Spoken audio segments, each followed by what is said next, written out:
हमारे द्वारा पोस्ट की गई वीडियो पूरी तरह से मनोरंजन के लिए है। इस चैनल पे दिखाए गए किसी भी प्रकार की खरीदारी करने से पहले कृपया विक्रेता से स्वयं मिले। अगर आप खरीदारी करने के लिए किसी से संपर्क करते हैं तो ये आपकी जिम्मेदारी होगी और चैनल किसी भी नुकसान, धोखाधड़ी आदि के लिए उत्तरदायी नहीं होगा। Hello guys, my name is Shadab. मैं हूं अभी युवान एग्रो फार्म पे डॉक्टर शूरवीर सिंह सर के साथ। सर, आप कब से हैं वेटनरी के अंदर? सर, मैंने वेटनरी साइंस तो 1977 में ज्वाइन किया था फॉर द ग्रेजुएशन। उसके बाद 83 में मैंने पोस्ट ग्रेजुएशन भी कर लिया और पीएचडी मैंने 98 में की है। थोड़ा बताएं अपनी जर्नी के बारे में, ये जो है वेटनरी में। सर, एक्चुअली कि मैं बाय चॉइस एक वेटनरियन हूँ। Okay. I had a medical profession also before, but I love animals by birth. Okay. So that is why I am into this profession.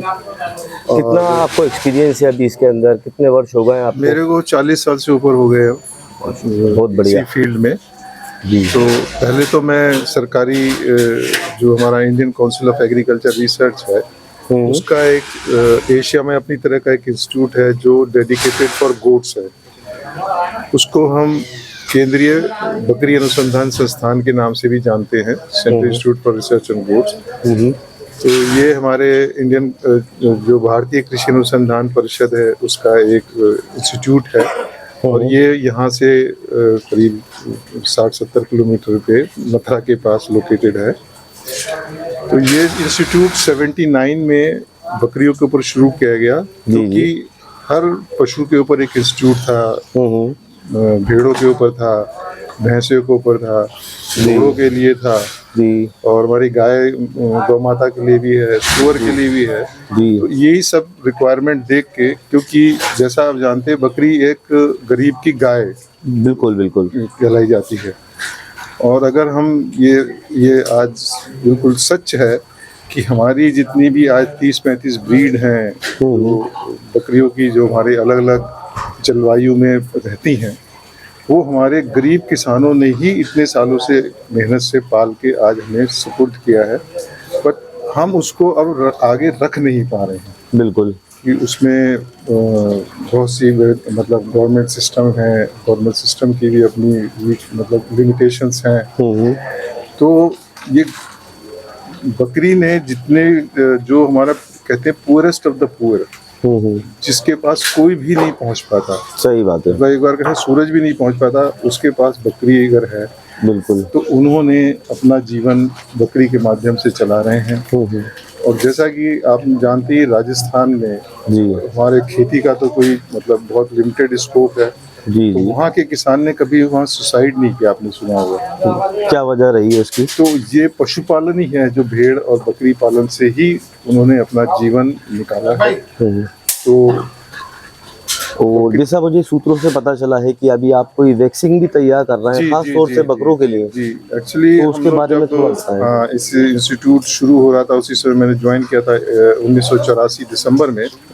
तो बकरियों के बारे में बहुत जानकारी नहीं थी, क्योंकि बकरी जो है एक गरीब जो देश है विश्व में वही पाई जाती है। बिल्कुल। तो इनके स्वास्थ्य के बारे में, इनके ब्रीड्स के बारे में, इनके खान पान के बारे में और डिफरेंट उत्पाद हैं, तो उसके बारे में बहुत कम नॉलेज थी जी। तो चूँकि बकरियां बहुत बीमार पड़ती थी तो इस समय हमारे विभाग का काफ़ी योगदान रहा और हमने अपने एफर्ट्स के द्वारा जो हम बकरियां पाल रहे थे और जो गाँव में जाके किसानों की बकरियों में हमने बीमारियों का अध्ययन किया, तो हमने वहाँ पे एक गोट हेल्थ कैलेंडर बनाया है। ओके। तो उस कैलेंडर को अगर हम लोग लगाएं, जिसमें वैक्सीनेशन भी है, डिवर्मिंग भी है, एक ड्रेंचिंग भी है, डिपिंग भी है और कुछ स्क्रीनिंग है कुछ बीमारियों की, तो एक क्योंकि अब बकरी गरीब की गाय से होके वो बड़े पैसे वाले या हमारे जो एंटरप्रेन्योर्स इसकी तरफ बहुत आकर्षित है। बिल्कुल। ये जीरो इनपुट एग्रीकल्चर है।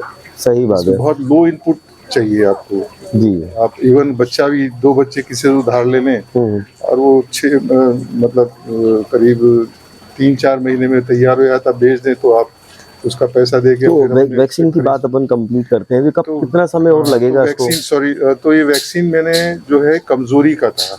ओके। तो ये वहाँ की बकरियों में ऑलरेडी ये बीमारी थी। ठीक है। तो उससे क्या है, बकरियों को हम इतना अच्छा खिलाते थे वहाँ पे अपने संस्थान में, उसके बाद भी वो कमजोर होती रहती थी, उनको दस्त होते रहते थे और वो पनप नहीं पाती थी। पनप नहीं पाती थी और मर भी जाती थी, या हम उनको निकाल देते थे कमजोरी के चलते। जी तो हम निकालते रहे मगर ये बीमारी कम नहीं हुई। हमने सोचा कि जो बीमार बकरियां निकाल दे तो शायद अच्छी हो जाए।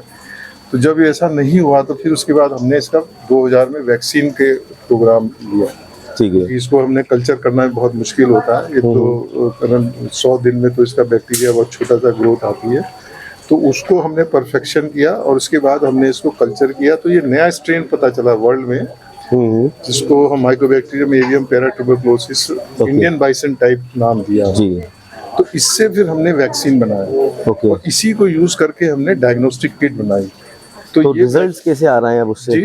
रिजल्ट्स कैसे आ रहे हैं तो उससे? ये जो है अपने आप में अभूतपूर्व वैक्सीन है। तो जो ग्रसित पशु है, जिसको सामने दिखाई दे रहा है कि इसके कमजोरी और दस्त हो रहे हैं, तो अगर हम उनको वैक्सीनेट कर दे रहे हैं तो वो फिर जानवर वापस स्वस्थ हो जा रहे हैं और फिर से दूध उत्पादन में शुरू हो गया है। ठीक है। तो अभी युवान के ऊपर आपने कुछ लगाया वैक्सीन? युवान का सर हमने जो है मैं बहुत धन्यवाद देना चाहूँगा युवान के अपने ओनर जी हैं डीके सिंह साहब को, कि मैं यहाँ बहुत दिन से ढूंढ रहा था कि मुझे कुछ बच्चे मिल जाएं जिसके ऊपर मैं ट्राई करूं, क्योंकि ये कोई भी रोमांती पशु, चाहे भेड़ बकरी गाय भैंस हो, वो 3 से 4 महीने तक एक पेट का होता है। बिल्कुल। जिसमें वो दूध पीता है, उसके बाद वो फिर चारा खाने लगता है, घास और इस तरह की चीजें। जी। तो उस पीरियड में जो है इन्हें बकरियों में या भेड़ों में कोई वैक्सीन नहीं इस्तेमाल किया जाता है, कुछ बचाव कारगर नहीं होता, क्योंकि उसका सिस्टम डेवलप नहीं होता है। बिल्कुल। तो इसका जो वैक्सीन करने का तरीका है, उस पीरियड को बचाने के लिए उसकी मदर को हमें वैक्सीन देना पड़ता है। ठीक है। तो अगर उसकी मदर को देंगे तो उसके दूध में आती है, दूध के माध्यम से फिर वो बच्चे को प्रेगनेंसी के दौरान भी दे सकते हैं? हाँ, मगर इसका नहीं। तो ये टीका तो हमने पहली बार ओरल फॉर्म इसका डेवलप किया है। ओके। तो ओरल फॉर्म जब तक सिंगल स्टमक है, जी, हम सोच रहे हैं कि जो इंजेक्टेबल फार्मर इंजेक्शन लगाने के लिए कहीं किसी को बुलाएगा, जो हर समय उपलब्ध नहीं होते हैं डॉक्टर या पैरावेट्स, तो इसलिए हम चाह रहे हैं कि इसको हम ड्रॉप के फॉर्म में ले आए। तो ड्रॉप से किसान खुद 3 जैसे 2 बूंद उसके आपके पोलियो की है, उस अभियान की तरह हम इसको डिजीज को धीमे धीमे सेटअप ही ना होने दें बॉडी में। बहुत बढ़िया, बहुत बढ़िया। ये बहुत अच्छी मतलब आप लोगों ने शुरुआत की है। मैंने गाय के बछड़ों में कोशिश की, पर वहाँ इतनी अच्छी सफलता नहीं मिल पा रही है, इतना कॉपरेशन नहीं मिल रहा जो मुझे यहाँ पे डीके सिंह साहब ने दिया।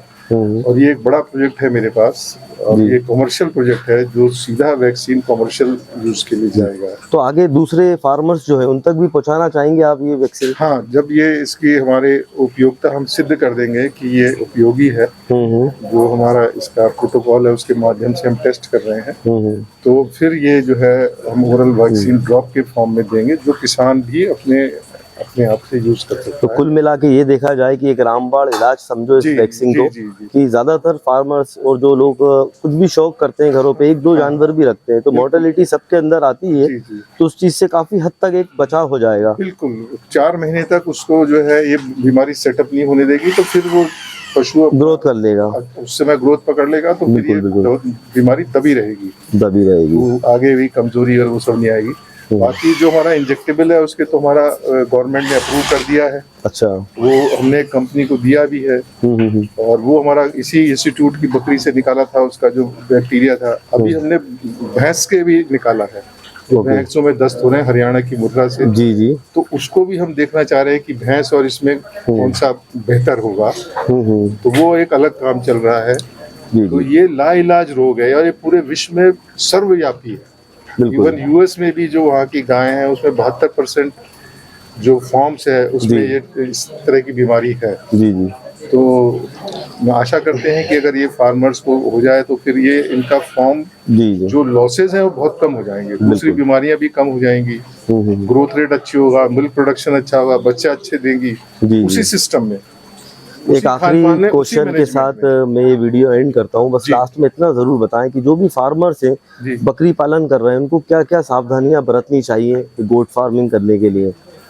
सर, गोट फार्मिंग के लिए तो जो फार्मर लेवल पे तो ये बहुत ही सक्सेसफुल है, क्योंकि जो वो अपने बच्चे की तरह इनको पालते हैं। बिल्कुल। तो उन्हें बिल्कुल पता है कि बकरी कब बच्चा देने वाली, कब उसकी नाल काटनी है, उससे कंटेमिनेशन नहीं हो, पहला दूध बच्चे को पिलाना है। ठीक है सर। और साफ सफाई वो रखते ही है, क्योंकि अपने कई तो बकरी उनके साथ ही सोती है चारपाई के नीचे। तो यही मैनेजमेंट है जो उनका, और 4-5 बकरियों का जिसको चरा लाते हैं दिन भर। तो ये सबसे बढ़िया मतलब मैनेजमेंट है एक रिसोर्स पुअर कंडीशंस में। बिल्कुल। और बाकी तो जब हम कमर्शियल की तरफ जाते हैं तो उसका तो कोई एंड ही नहीं है, स्काई इज द लिमिट। सही बात है। और बकरी एक ऐसा है कि सारे इसमें कोई रिलीजन कोई कास्ट बार नहीं है। सही है, सभी धर्मों के लोग इसे पालते जो हैं। है मेडिसिनल है, जी। दूध की अलग महत्ता है। स्किन इसकी लेदर के लिए सबसे बढ़िया शू जो है ब्लैक बंगाल का लेदर होता है। इसका जो फाइबर है पश्मीना का, वर्ल्ड का फाइनेस्ट फाइबर है। जी। तो वो भी है हमारे यहाँ लद्दाख लेह में भी। सही बात है, सभी गोट से निकल के आ रहा है जो सब बेस्ट कुछ है। एक गोट से ही आ रहा है सर। ठीक है सर, जी बहुत बहुत धन्यवाद आपका। हाँ, सर मैं अंत में फिर धन्यवाद देना चाहूँगा कि अगर हमारे इस तरह के प्रोफेशनल हैं, इतने कोऑपरेटिव हैं सिस्टम के लिए, तो हम निश्चित ही मतलब अपने देश में ही नहीं बल्कि पूरे विदेशों में भी अपनी टेक्नोलॉजी को बेच सकते हैं। बिल्कुल बिल्कुल। और इसी के साथ सर आपको बहुत बहुत धन्यवाद। Thank you so much.